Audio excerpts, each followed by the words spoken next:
अब तक हम लोग ने डिराइव्ड फिजिकल क्वांटिटी का डायमेंशनल फार्मूला लिखना सीखा है कि डिराइव्ड फिजिकल क्वांटिटीज़ के डायमेंशनल फार्मूला क्या होते हैं।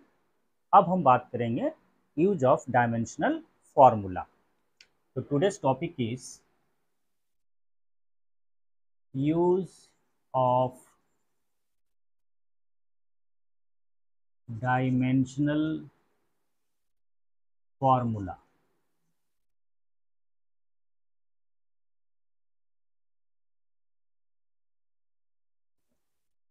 डायमेंशनल फार्मूला के कुल 3 यूजेज हैं। First one is to check the correctness of a physical formula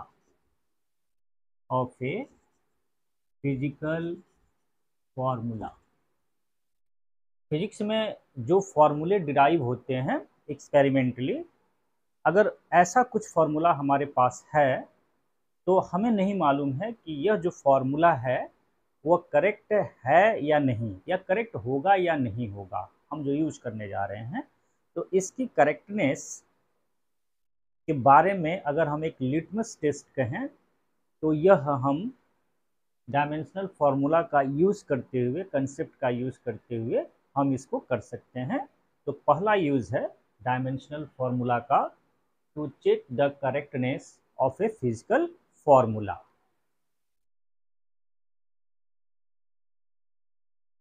अब सेकेंड यूज क्या है?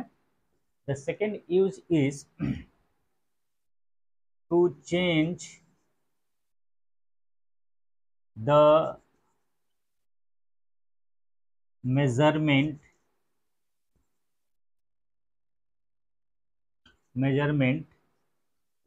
of a derived physical quantity from one system of units to another system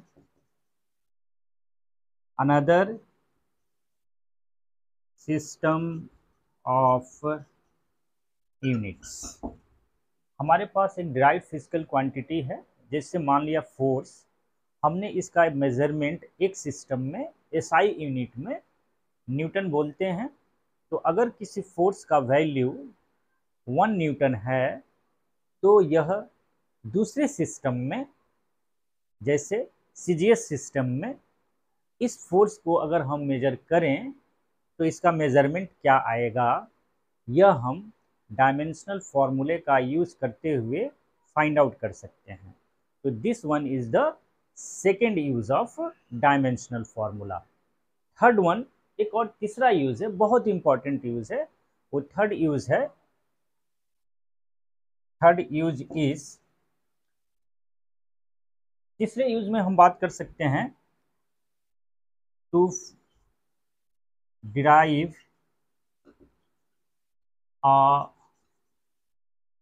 physical formula. अगर हमारे पास कोई physical quantity है और इसके मेजरमेंट के लिए हमें एक फार्मूले की ज़रूरत है, तो ये फार्मूला एक्सपेरिमेंटल मेथड से ऑब्जर्वेशन फिर एनालिसिस करने के बाद वो फार्मूला डिराइव होता है फिजिक्स में। लेकिन इसका एक अल्टरनेट मेथड और भी हमारे पास है कि हमें किसी भी फिजिकल क्वांटिटी को मेज़र करने के लिए हमें एक फार्मूले की ज़रूरत है। तो यह फार्मूला हम कुछ कंडीशंस के साथ जान सकते हैं, और यह मेथड कैसे अडॉप्ट होगा, यह जानने की प्रक्रिया हम यूजिंग ऑफ डायमेंशनल फार्मूला का यूज करते हुए कर सकते हैं। ये 3 यूजेज हैं। पहला कि कोई भी फिजिकल फार्मूला है वो करेक्ट है भी या नहीं, करेक्ट होगा भी या नहीं होगा। दूसरा क्या है कि अगर किसी फिजिकल क्वांटिटी का मेजरमेंट हमने एक सिस्टम ऑफ यूनिट्स में कर लिया है और दूसरे सिस्टम ऑफ यूनिट्स में करना है, तो इसको कन्वर्ट करने के लिए हम डायमेंशनल फॉर्मूले का कंसेप्ट का यूज़ कर सकते हैं। और तीसरा यूज़ है to derive a physical formula. अगर कोई फिजिकल फार्मूला हमें डिराइव करना है तो हम उसको कर सकते हैं। अब इन तीनों का वन बाय वन जो है हम लोग यूज़ करेंगे। तो let us discuss the first use to check the correctness of a physical formula.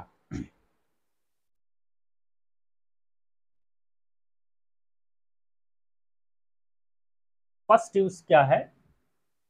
First use to check the correctness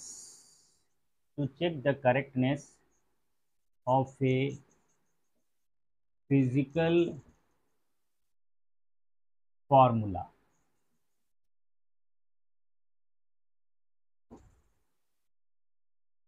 इसको चेक करना है कि दिया हुआ फिजिकल फॉर्मूला करेक्ट है या नहीं है। तो इसका कंसेप्ट क्या है, इसकी थ्योरी क्या है, इस थ्योरी के आधार पर हम इसके फॉर्मूला का करेक्टनेस हम चेक कर सकते हैं। तो इसमें एक प्रिंसिपल है। थ्योरी क्या यूज होगी इसकी? Principle of homogeneity. Principle of homogeneity. Principle of homogeneity क्या कहता है? A physical formula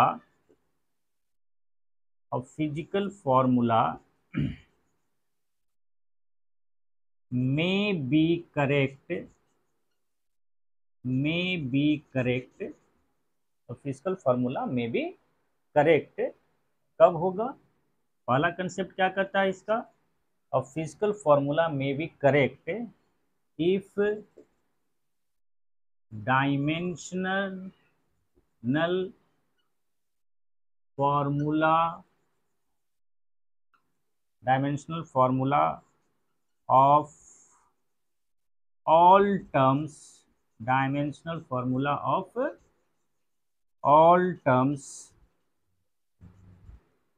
कौन से terms? On left hand side. एक फॉर्मूले का एक लेफ्ट हैंड साइड होता है और एक राइट हैंड साइड होता है। तो इस केस में dimensional formula of all terms on left hand side must be equal to, किसके बराबर होना चाहिए? Equal to dimensional formula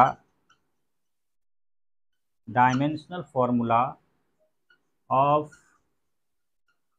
every terms on right hand side. एक फिजिकल फॉर्मूले का एक लेफ्ट हैंड साइड है और एक राइट हैंड साइड है। तो ये फॉर्मूला फिजिकली करेक्ट हो सकता है यदि क्या होना चाहिए? यदि dimensional formula of left hand side must be equal to dimensional formula of all terms on the right hand side. अगर ऐसा होता है तो यह रिलेशन फिजिकली करेक्ट हो सकता है। इट में बी फिजिकली करेक्ट, संभावना है कि रिलेशन करेक्ट होगा। दूसरा थ्योरी क्या कहता है प्रिंसिपल ऑफ होमोजेनिटी में?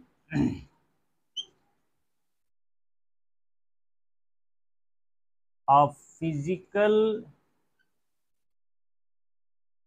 Formula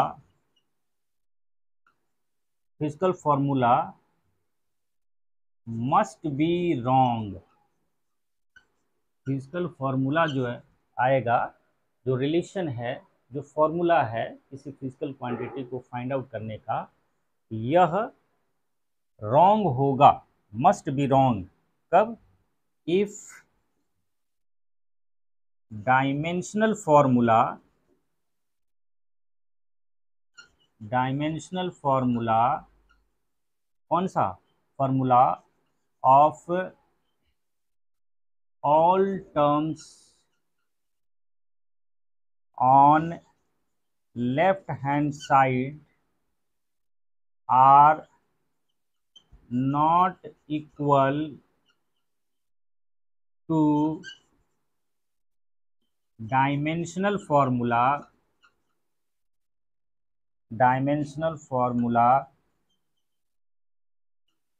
of all terms on right hand side. तो दो स्थितियां होंगी, ये फॉर्मूला करेक्ट होगा या नहीं होगा। करेक्ट हो सकता है, हम ये नहीं कह सकते हैं कि ये डायमेंशनल फॉर्मूला करेक्ट है। हम ये कह सकते हैं कि दिया हुआ फिजिकल फॉर्मूला करेक्ट हो सकता है यदि इस फिजिकल फॉर्मूले का लेफ्ट हैंड साइड का हर टर्म का dimensional formula right hand side में जितने भी टर्म्स हैं हर के डायमेंशनल फॉर्मूला के बराबर हों, तो यह रिलेशन करेक्ट हो सकता है यदि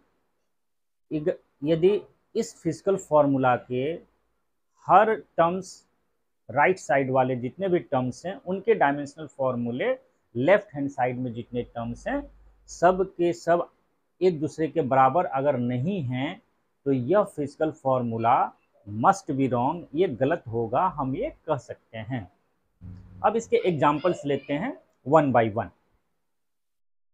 एग्जाम्पल फर्स्ट क्या होगा? तो एग्जाम्पल फर्स्ट हम ये लेते हैं, चेक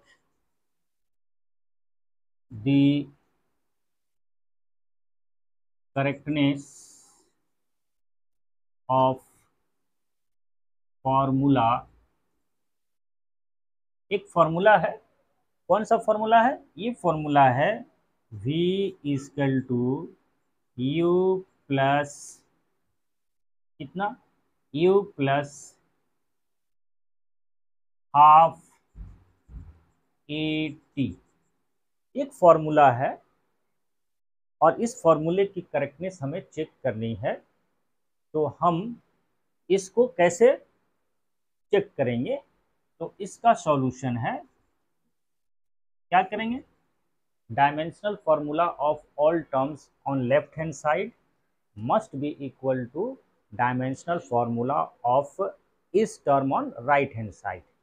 लेफ्ट हैंड साइड के हर टर्म का डायमेंशनल फॉर्मूला, लेफ्ट हैंड के हर टर्म का dimensional formula right hand side के हर टर्म के डायमेंशनल फॉर्मूला के बराबर होना चाहिए। अगर ऐसा है तो ये करेक्ट हो सकता है। तो चलिए चेक करते हैं, कैसे करेंगे? सॉल्यूशन में डायमेंशनल फॉर्मूला ऑफ भी इसको लिखेंगे, फिर इधर हम डायमेंशनल फॉर्मूला u का लिखेंगे, फिर हम डायमेंशनल फॉर्मूला किसका लिखेंगे? जो थर्ड टर्म है हाफ at, इसका लिखेंगे, जहाँ पर u, v, a and t इसके जनरल मीनिंग है जो हम क्लास 9 से सीखते आ रहे हैं। तो u initial velocity, v final velocity, a object का एक्सेलरेशन, t इसका टाइम है। तो इस केस में हम ये रिलेशन सही है या नहीं हो सकता है, यह रिलेशन सही हो सकता है या नहीं हो सकता है, इसका हम चेक कर सकते हैं। और इसी का एक एग्जांपल है ये हमारा फॉर्मूला। तो v equal to left hand side का डायमेंशनल फॉर्मूला लिखना है, फिर इसके हर टर्म का डायमेंशनल फॉर्मूला लिखना है। ये वेलोसिटी है, तो वेलोसिटी का डायमेंशनल फॉर्मूला कितना होता है? हम लोग ने देखा है ये होता है LT-1, और चूंकि मास का टर्म नहीं है तो हम इसको लिखते हैं m0L1T-1। अब आइए राइट हैंड साइड में इनिशियल वेलोसिटी है, तो इनिशियल वेलोसिटी का भी डायमेंशनल फॉर्मूला वही होगा जो फाइनल वेलोसिटी का होगा, क्योंकि इनिशियल वेलोसिटी और फाइनल वेलोसिटी एक ही फिजिकल क्वांटिटी है। तो अब इनिशियल वेलोसिटी का डायमेंशनल फार्मूला क्या होगा, इसका भी डायमेंशनल फार्मूला होगा एम नॉट L1 T-1। फिर हम एक डायमेंशनल फार्मूला लिखेंगे थर्ड टर्म का। किसी भी नंबर का डायमेंशनल फार्मूला नहीं होता है, क्योंकि वो एक नंबर है और डायमेंशनल फार्मूला केवल फिजिकल क्वांटिटी का होता है। तो हाफ 1/2 का कोई डायमेंशनल फार्मूला नहीं होगा। तो अब डायमेंशनल फार्मूला क्या होगा, ए फॉर एक्सीलरेशन। एक्सीलरेशन के क्या डायमेंशनल फार्मूला है, एक्सीलरेशन का डायमेंशनल फार्मूला है L-T-2, और टाइम का डायमेंशनल फार्मूला क्या होगा, टी।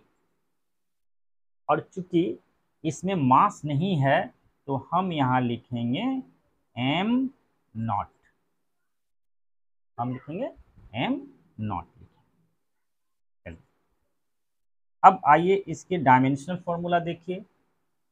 लेफ्ट हैंड साइड में हम लिख सकते हैं M naught L1 T-1। Right side में आइए, ये लिख सकते हैं हम लोग एम नॉट, जीरो को नॉट बोल सकते हैं, L1 T-1। फिर हम यहाँ क्या लिख सकते हैं, प्लस करके लिखेंगे। ये एम नॉट, ये एल है तो एल का पावर 1, नहीं है तो पावर 1, और फिर ये है T-2, तो T-2 इसका पावर है 1, तो यहाँ पर हम लिखेंगे इसका पावर कितना है, 1 है, तो यहाँ लिखेंगे हम +1 ब्रैकेट 1। इसके बाद क्या लिखेंगे, इसके बाद लिखेंगे M naught L1 T-1, it is equal to how much, it is equal to M naught L1 T-1 plus जो सेकेंड टर्म है इसका डायमेंशनल फॉर्मूला, थोड़ा सा इसको हम मॉडिफाई करें, सिंप्लीफाई करें, तो फाइनली क्या लिख सकते हैं, एम नॉट L1 T-2 और +1, -2 +1, ये होगा -1। तो ये हमारा dimensional formula of all terms on left hand side and right hand side हमने लिख लिया। यहाँ क्या देखते हैं कि dimensional formula of all terms on left hand side, left hand side में कितने टर्म्स हैं, एक ही टर्म है, तो इसका dimensional formula must be equal to dimensional formula of all terms on right hand side.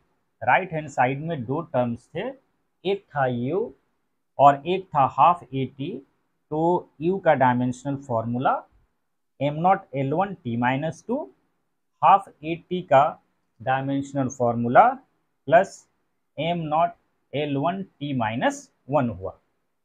अब हम इस फॉर्मूले के बारे में क्या कह सकते हैं, इस फॉर्मूले के बारे में हम यही कह सकते हैं कि ये जो फॉर्मूला है यह करेक्ट हो सकता है, करेक्ट हो सकता है। दिस फॉर्मूला में फिजिकली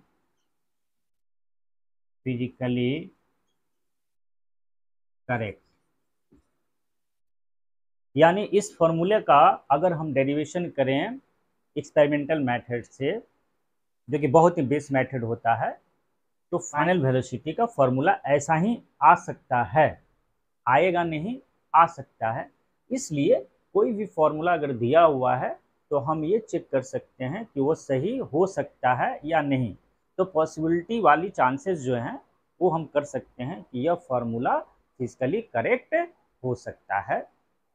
तो this is the first use of dimensional formula.